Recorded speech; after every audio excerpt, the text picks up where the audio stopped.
Get ready for change to elevate your future, your thinking, your life. One relationship, one thought, one decision. You're closer than you think you are. Make a decision and decide where to be inspired.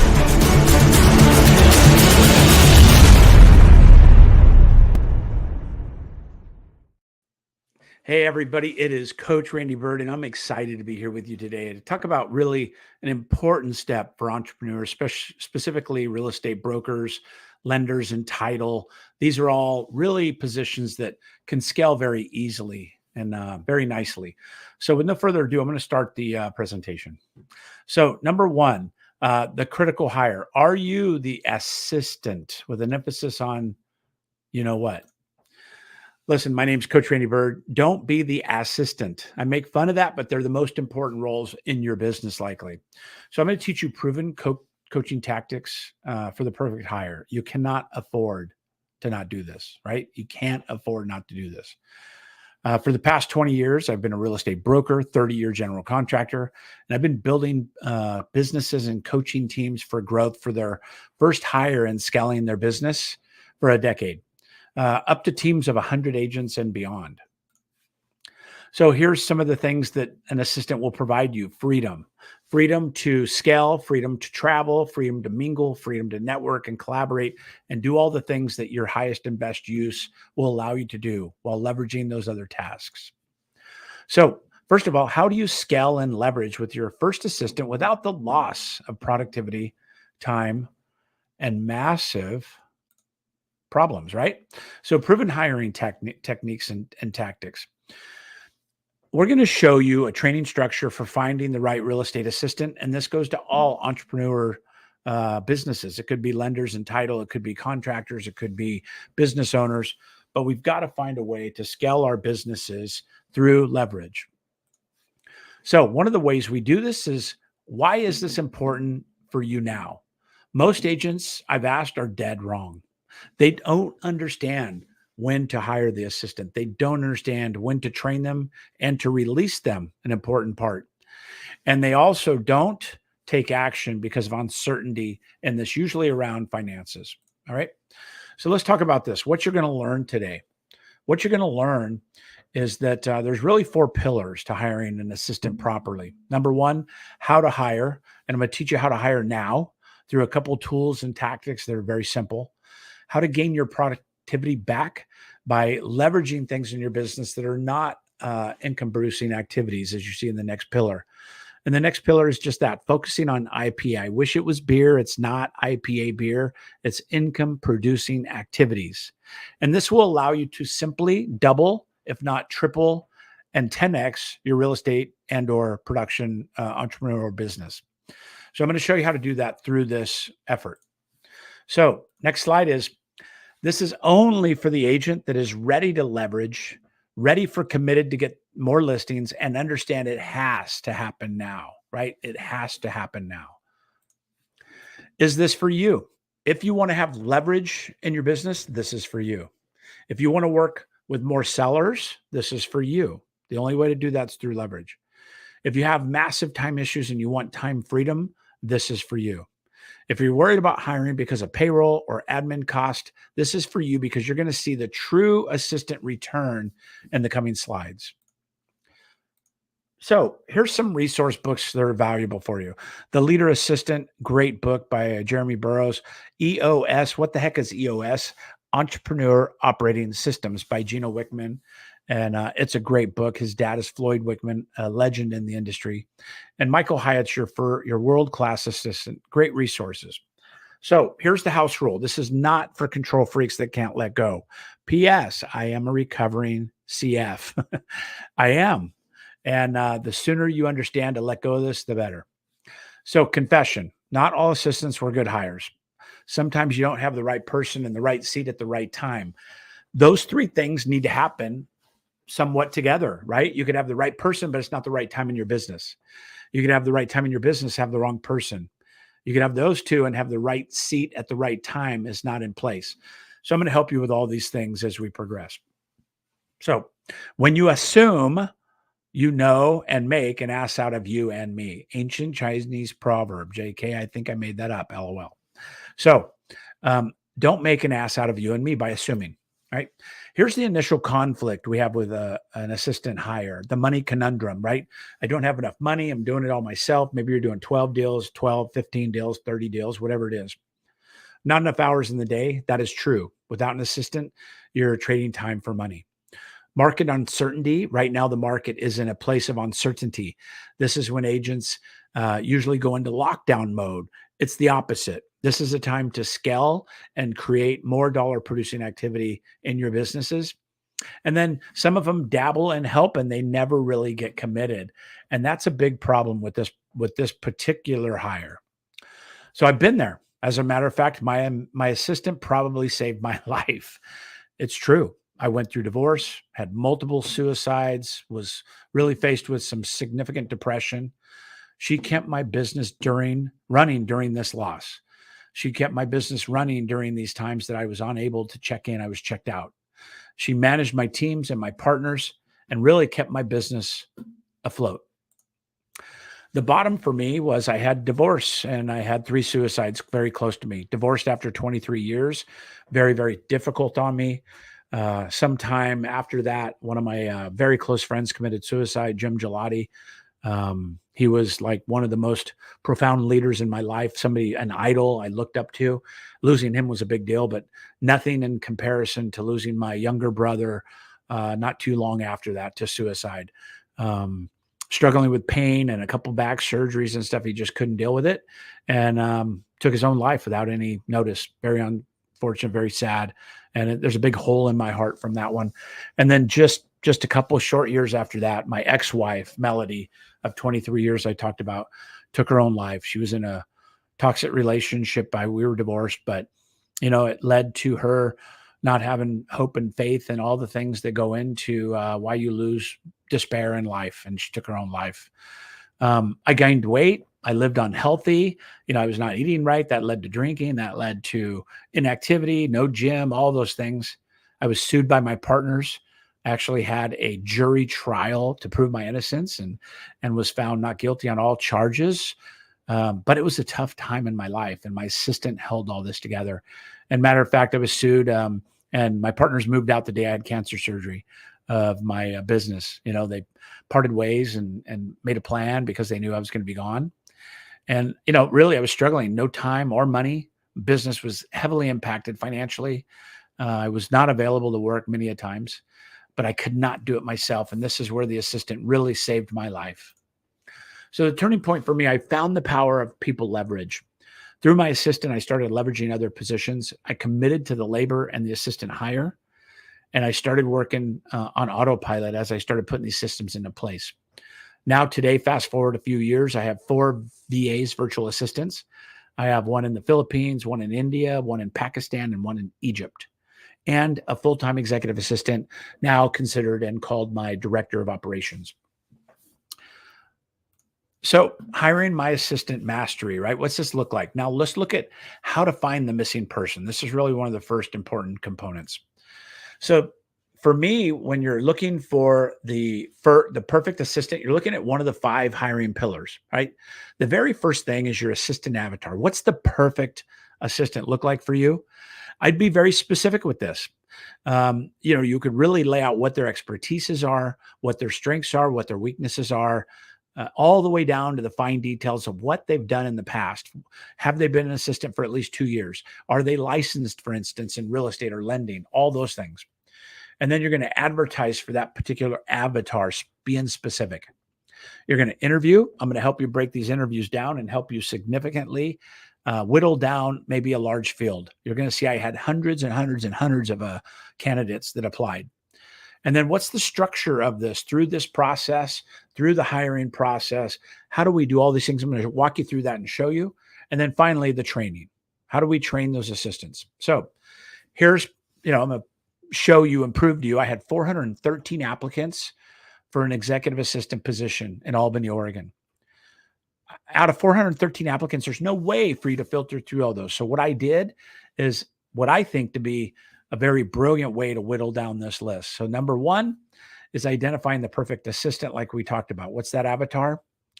Find your assistant avatar. What does the perfect assistant look like for you and your needs?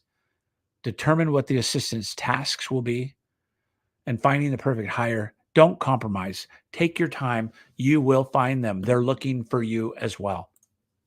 So let's start here. What you don't want, right? I like to work backwards. Identify deal breakers in culture, in vision, focus on the non-negotiables. For me, being a military guy, tardiness is a non-negotiable. My assistant has never been late. She's just incredibly tardy because I laid the importance of this in our job description and in my expectations, right? I tell them up front, this is a fireable offense if we can't be punctual. And negativity, I don't allow negativity at all. It affects me. It affects everybody around us. So my assistant is an extension of me. They've got to be positive, and they've got to be shedding light, not living in darkness. Okay. So does not have job description experience. That's another non-negotiable for me. They have to have some experience. They have to have run some kind of a leadership before, an assistant before, a team leader, something that's going to lend to the experience of what I need them to do. All right. So now that we've identified that, let's talk about the next step, which is advertising for the critical hire. I'm going to give you some real easy shortcuts for this. So number one, we have a missing persons report. Just like if you're missing your favorite animal or, God forbid, a family member, what would you do? You'd post signs all around town. You'd let everybody know, hey, I'm looking for somebody. Have you seen somebody? Right? Do the same thing for your assistant. You could do it in social media. You could do it in a lot of areas like Instagram and TikTok and Facebook and LinkedIn and all these components, right? Where to place ads and how not to waste your money. I'm going to show you that. And how to filter through these many applicants. You saw I had 417 applicants. All right. Social media ads are by far the easiest, right? You can run Facebook ads. You can run targeted Google ads. All these things will help you. But I think there's a way to do it a lot less expensive. But through social media, you can do a lot of things for free. Leveraging your SOI. I have 5,000 friends on Facebook. I could leverage that. And then you could step it up with paid posts and Facebook ads and posts for hiring on social. Lots of opportunities to do that on social.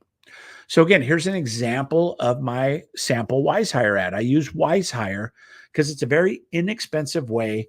It's about $200 per month to have them do everything from a disc profile to everything. And you could run it for 1 month and shut it off. So it would cost you $200. I think it's a very, very economical way to do it. And that's what I use, WiseHire.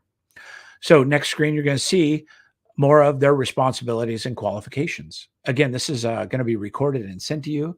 See if you want to go back and look at these or screenshot them and, R&D, rip off and duplicate. It's okay. Do that. Take my ads and use them as yours. I'll even supply them for you. And then you could see how I have them in pockets. I have categories of people, and WiseHire will let you to categorize them into a place that you look at, like applied or inbox, or you've done an interview or first interview, second interview. You see mine says go, no go. That's a no for me if they just don't meet criteria. If I just, whatever it is, right? With that many applicants, you've really got to start weeding it down. And then for me, the way I weed them out is, number one, if they're not licensed, I have 400 applicants, 100 are licensed. I automatically will take the 100 and go to the next phase if needed. They do not have past experience. They do not meet my minimum education requirements. Maybe it's a bachelor's degree, maybe it's high school diploma, whatever it is for you. This is up to you. You're allowed to and should be thinking about these minimum standards. All right, now that we've done that, we've got ads running, we've got applications coming in. Obviously, this is a 30,000 foot elevation view, but it's interview time. It's time for us to interview these candidates. I'm going to walk you through some ways to do that. So number one, pre-interviews. This is really the secret to limiting interviews. I ask a series of powerful questions and beliefs, and I video message them to introduce myself, and I ask for a video message back. Okay. So I have applicants send a short 15-second, 30-second video of themselves as an introduction. I tell them Facebook works great because it's only a 15-second instant message opportunity, or send me a message through social media, or they could just pick up their phone and send a quick 15-second to 30-second video. I give them specific directions. Make it minimum of 15 to a maximum of 30 seconds, for instance, or a minimum of 15 to a maximum of 60 seconds. And if they don't follow that, they are not going to follow orders later. This is an important rule, right? So, and then reply to the video with a short hello, and then have them do a small task. Like, for instance, and late you go through 100 people, only 50 send a video. Now you have 50 people in phase 2, right? You could ask them to do a small task for you that is going to help you weed them down even further. Maybe it's do a quick screenshot of how many homes are available in their particular town on Zillow. That way you can look at Zillow yourself and see if they did it correctly, or give them a small task to do. And again, I even tell them, hey, if I'm going to have you do an hour worksheet, I'll pay you our wage of $25 an hour or whatever to do that. But that's when you get to the final 3 or 4 or 5 people that you're really getting down to the nitty gritty, right? So then we move into this first interview phase, right? So I love Zoom interviews. So we've whittled it down from 417 to 100 to 50 to maybe I got 25. And I'm going to tell them I want a short 5 to 15 minute interview. Now, ideally, it's going to be with less than probably 10 candidates, but I want to do a Zoom interview. It's mandatory. And I record that so I could see it, so I could look at it later, so I can go back to it, and I get their permission to do so before recording. Hey, welcome, Cindy. I'd like to record you for the next 5 to 10 minutes. Is that okay with you? If they don't say yes, then we're kind of at the end of the interview, right? So we record that call. We can go back and look at it later. We can keep it for future records of what we promised, what they said they could do, and some of those things, their obligations, right? And then I rate them afterwards on a scale of 1 to 10. A 10 is like a complete home run, and a 1 is a no-go, right? So typically anybody below a 6 is not good for another interview. So I take everybody that was a 6 or higher, I put them into a second interview. And the second interview looks like this. I have them complete a small task, something they would do in the position, maybe even compensate for them like I talked about, right? I'm not talking about a day of work. I'm talking about a 30 or 60-minute task, and it could even be shorter. And I'll pay them, $25 a 1 hour for that, and I'll just Venmo it to them, right? So call references 3 levels deep. This is an important step. If you get a referral from Julie and she says, call my friend Bob. If I call Bob, she's probably already warned him I'm calling. She's probably told him what to say. So I want to call Bob and I would say, hey, Bob, I appreciate, she recommended and referred you, but I'd like to know 2 or 3 friends that you guys know together. So now I'm going to the second level with Bob. I don't really care about what Bob says. He's probably been forewarned, but the 3 people Bob gave me have not. So they'll go, well, we know Jill together, and we know Sam. Sam used to work with us together, and I'll ask for their information to call them. Now, when I call them, I'm calling in level 2, and they're not expecting me to be asking about the candidate, Cindy. And then I might even go another level deep with them saying, hey, who do you know that knows both you and Cindy? So you could really dig into these very, very with depth. And man, that's when the good stuff happens, right? I've had great interview, great first testimonial, second good testimonial, third one, I find out truth that nobody would have told me in the other 2 levels, right? They're on probation. They had an issue with domestic violence, whatever it may be. I'm getting that through these interviews if they're willing to share with me, right? And then maybe at this step, have them meet with the other team members and staff to see if they're a really good fit, right? So now we've gone through that step. Now we're looking at, we're offering them to join us. We may be offering it to 2 or 3 other people, but now we're going to go over the job description with them. We're going to discuss pay, weekly hours, bonuses, benefits, expectations, where they will be working from now with the work from home being so popular. A lot of my assistants work from home. We have VAs that work all over the world, but my physical assistant, I like at least 3 or 4 days a week physically in my office so we can meet and so we can have physical interaction. But it could be anything you want, right? Any variation of that. But me personally, I like to meet with my assistant and go over job duties for the week. It's only for, half an hour, maybe even once a week that we meet in person, right? And then have a probationary period set up after this trial. This is really important. What I do for probation period is I say, hey, we're going to do 30 days, no expectations either way. And if that feels good, we'll go 90 days. And then at 90 days, they'll become a full-time, person on my team. So we have these milestones, these checkpoints that we can say, hey, this is going well. This is not great. I'd like to change these things and watch it again for another probationary period until we get into a full-time position with them. All right, next stage, training the assistant.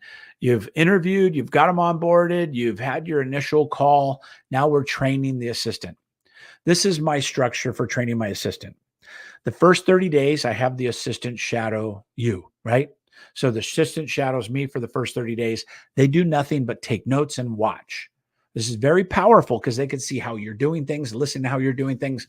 A lot of people will jump to this and try to get their assistant to take over things right away, just do a CMA and all these things.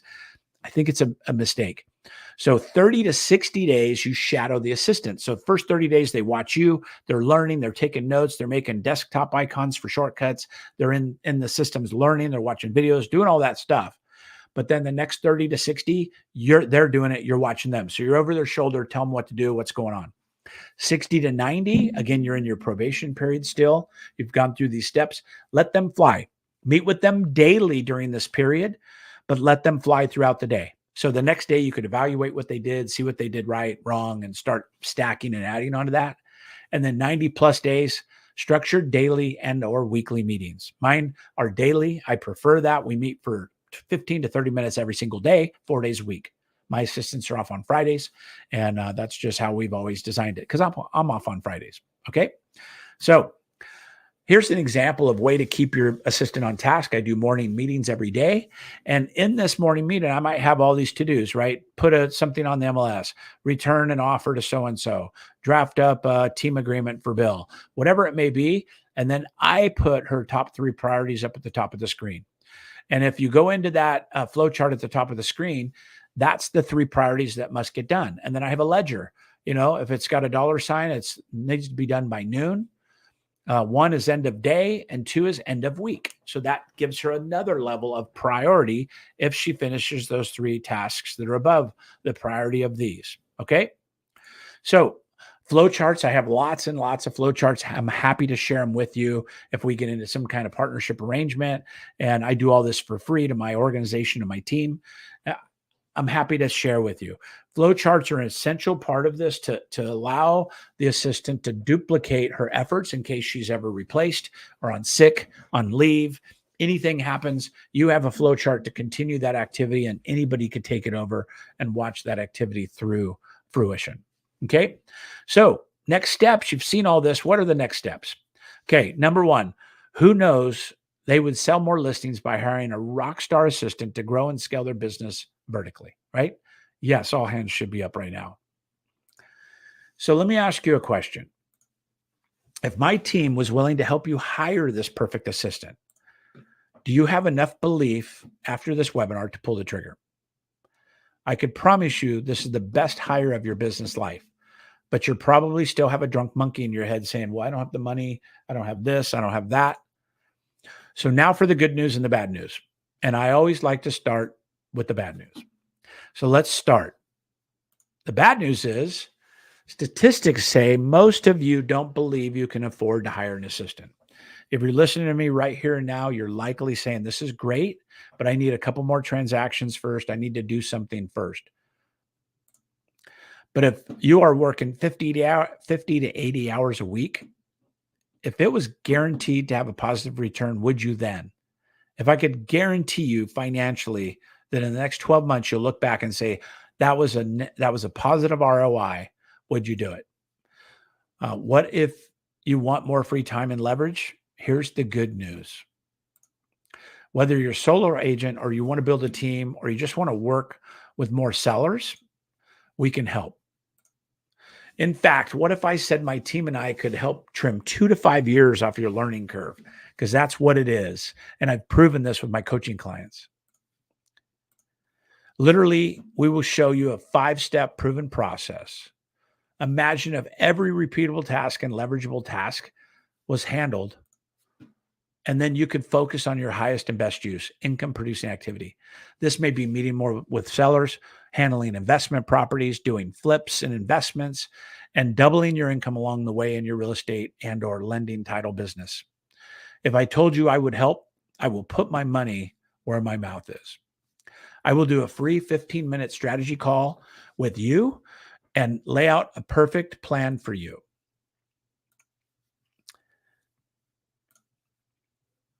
I'm going to show you a QR code in just a minute to book this.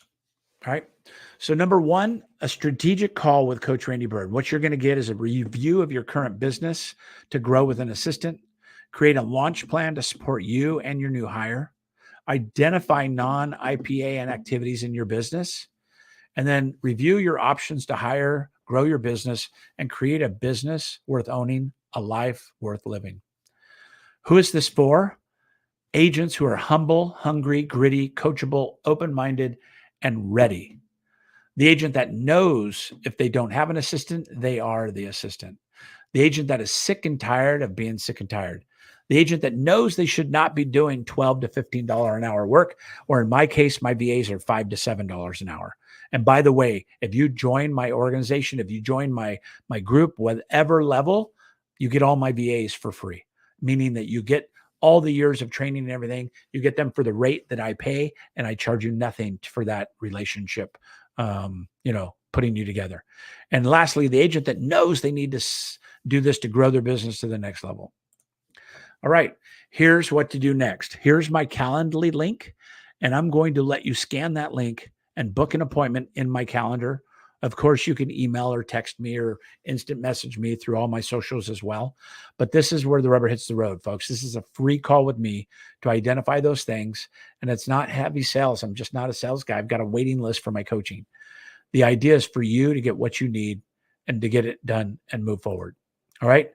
Couple testimonials. I've got a pile of them. Gail DeMarco, luxury agent, over 1.3 million in GCI out of El Dorado Hills, Sacramento. She is an amazing testament to what we've done, and she is living proof. Jeff Sutherland, this is her assistant, Bella. Bella is crushing it. He brought her on. She was a D1 softball player, I believe, in Arizona, and got her real estate license. Now she's a licensed assistant. Now she's doing transactions and just crushing it. Been an absolute game changer for Jeff Sutherland and his team in Phoenix, Arizona. So let's get it. Schedule a free call with me, Coach Bird, using the QR code, and let's get this together. Let's make this happen for you. All right. So I'm here for you. I'm looking forward to smash that link, get the QR code, book into my calendar. Let's find a time that we have this real quick, 15 minutes. 15 minutes is fast. It's going to go fast. I'm going to just get right into it and break into these things that you need for your business. And let's be honest. This is what's going to take you to the next level. All right. So with that, it's Randy Bird saying, have a great day. I'll talk to you soon. Get ready for change to elevate your future, your thinking, your life. One relationship, one thought, one decision. You're closer than you think you are. Make a decision and decide.